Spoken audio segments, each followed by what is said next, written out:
What's up, y'all? Welcome back to CodyCrafted. Today we're going to show you how to make this squatty body 4Runner tow safer and handle the weight of this awesome little overland trailer. Stick around and we'll show you how we get it done. Hey y'all, welcome back to the channel. Let's go build something cool.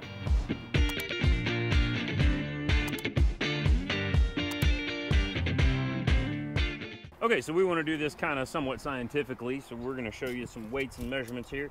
So we got basically 35 inches to the bottom of the front fender as she sits. In the rear, we're at 33 1/4. The top of our hitch is at 15 inches to right here, the way it's sitting right now. And then we've taken the tear weight of the jack, and we're going to show you the tongue weight, the amount of tongue weight that's on here. Okay. All right, so right now, as you can see, we took the tear weight of the wheel, so we're at 269.5 pounds of tongue weight, which is a lot.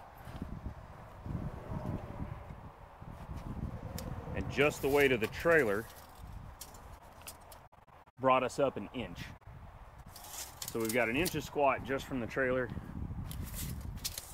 and we still got a ton of stuff in the back, but we went up almost 3/4 of an inch at the wheel.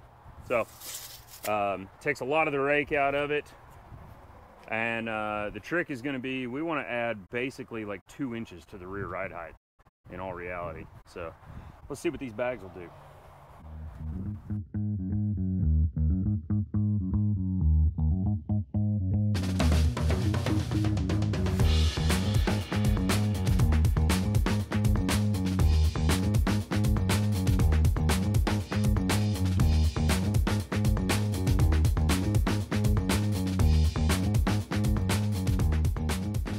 Alright, so on today's parts list, we've got the Firestone 4135, which is the OE application for this particular 4Runner 2003.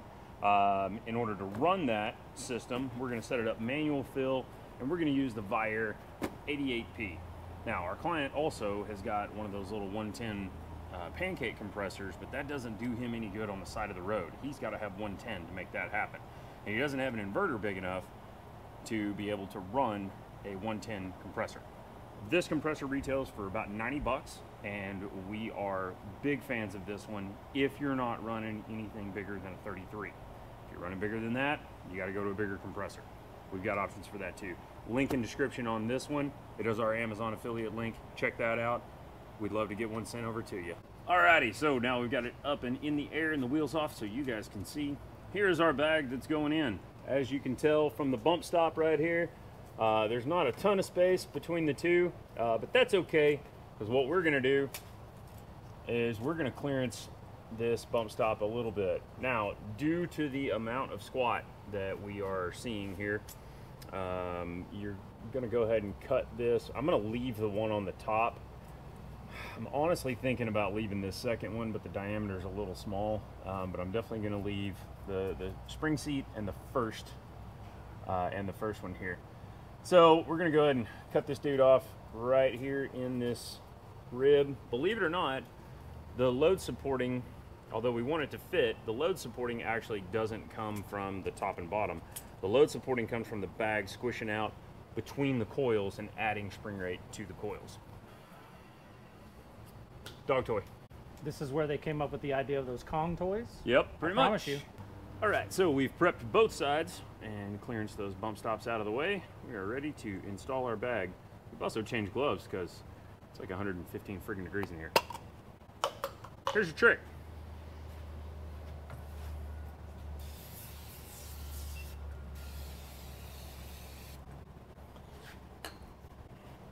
I love this glass cleaner, by the way. Some of these are going to be tighter than others. This one's pretty straightforward with a stock coil. If you've got a little bit of lift, you may have more turns in your coil, and they may be a little tighter, so you have to fight it a little more. You want to kind of fold it like a football before you put it in there. But that's the short version. If you've got to fight it, I have this tool, which is a broken hammer handle that we rounded over. So if you've got to get it in and pry on it and smoosh on it and all that kind of stuff. That way you don't puncture a hole in your bag. Just a hot tech tip for you. So the bump stops have a hole through the center of them. So that's where we're gonna run our airline. Okie dokie. So after a little bit of finagling, yeah, finagling, that's the word. What we did was took a piece of TIG rod or stiff wire coat hanger, probably work if you're at home, and fed it up through the bottom of the bump stop and had to fish up through the top. Your 5th gen 4Runners are probably gonna be a little easier. They've got a hole right through the middle. This 4th gen 4Runner, kind of have to fight it. GX 470. If you've got aftermarket bags at this point, then gonna be similar. We're gonna tape this to this piece of wire and try to push and pull at the same time so we don't pull the wire out of our hose. And thanks, Steve, for getting this one through. Actually, getting both of them through, bud. I got frustrated and stepped away for a second. You got it. There we go. Right there. So now that we got that through, we're going to make sure we got a nice clean cut. Use a sharp razor blade. Don't cut your bag. Not my bag, baby. I don't even know what this is. This sort of thing ain't my bag, baby. Get our bag back into position. Insert our airline. Give it a little tug. Make sure it's on there good. All right, so we got it in there, and we're gonna push that up. So next thing is to decide how do we want to run our inflation valve.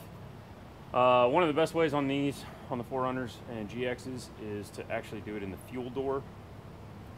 If you're doing this on a car that has a license plate on the bumper, you can actually take out one of the license plate bolts, but since this is on the hatch, that won't really work like that. So we got that side cut and installed, and we got this side. We're gonna cut it. Same deal. Nice clean straight cut.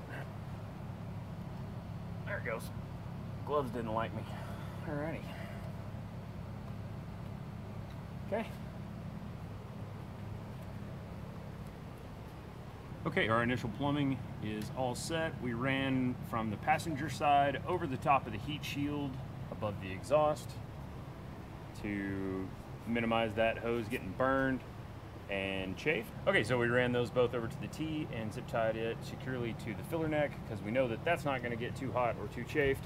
All right, with our T tied in right up here, we're going to follow the filler neck. So we're going to lower the car and we'll open the filler neck and show you how I tie in right there. Alrighty, so the easiest way to do it, you can pop the little panel off on the inside with the clips and then just feed up through the little drain hole in the bottom and pull that dude up through. So that leaves us a little bit there. There's two ways to do this. You can make another hole and mount the inflation valve, but since this is soft rubber, a lot of times the best way to do it is just leave yourself like a full turn, and then that way you just tuck it in. And then if you're filling gas, you just go right through the center of it. There's no sense in complicating it. For something like this, if you're doing a full onboard air system, obviously we would treat this a little differently.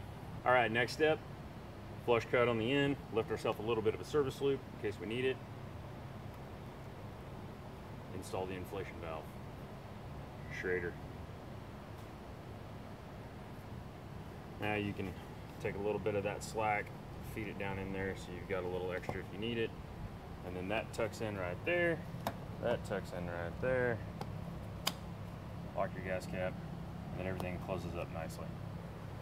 You can get way fancier with this setup. It's just really not necessary for this type of system.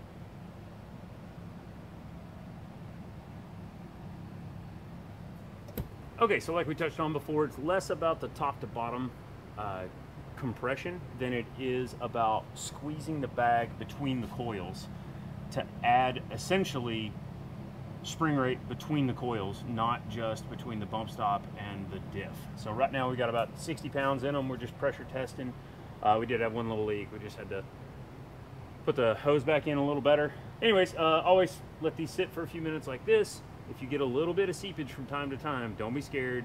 Usually once they get hot a few times, the hose kind of conforms to the sealing surface inside of the fittings. So There is a way more advanced way to do this with Firestone 2610, which is one of my favorite kits. It's a Bluetooth controller you can adjust while driving.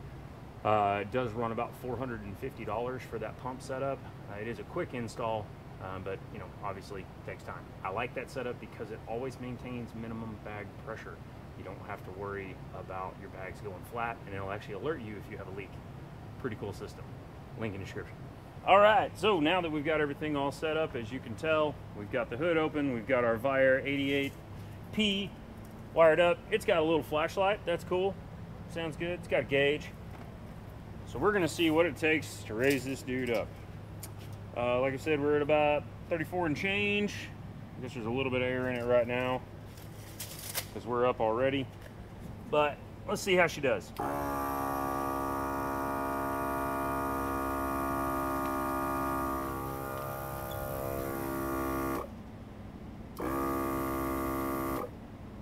All right, that's 20 PSI. Remember before we were at 33 and a quarter. 20 PSI puts us at 35 and a half. So that is 2 1/4 inches with just 20 PSI. And that is gonna make a dramatic difference in the way this thing handles with the towing setup.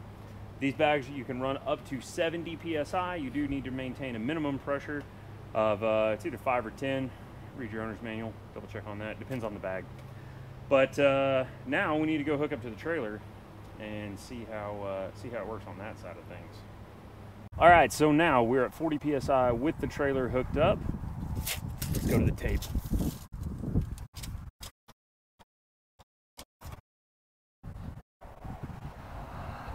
That's right, folks. We picked up 3 inches. All right, guys, as you can see, we are wrapped up with this little project, and what a world of difference. We'll throw a side-by-side comparison on the screen, and then that way you can see where we were to where we are. We also got rid of the double extension on the hitch. We were going from 2 inch down to 1 1/4 inch, and then had a funky ball because this has a European coupler, so we swapped all that around and got a nice flat 2 inch drop, or just a standard drop with the 50mm ball, so that's all set. Reduce some of that leverage on the hitch. If you think this is something that we can do for you, or if there's anything along these lines that you've got a question about, jump in the comments and tell us, or give us a call at the shop. We sure appreciate it. Be sure to like, subscribe, tell your friends, and if you've got any questions like this, just holler. We appreciate you. We'll see you on the next one.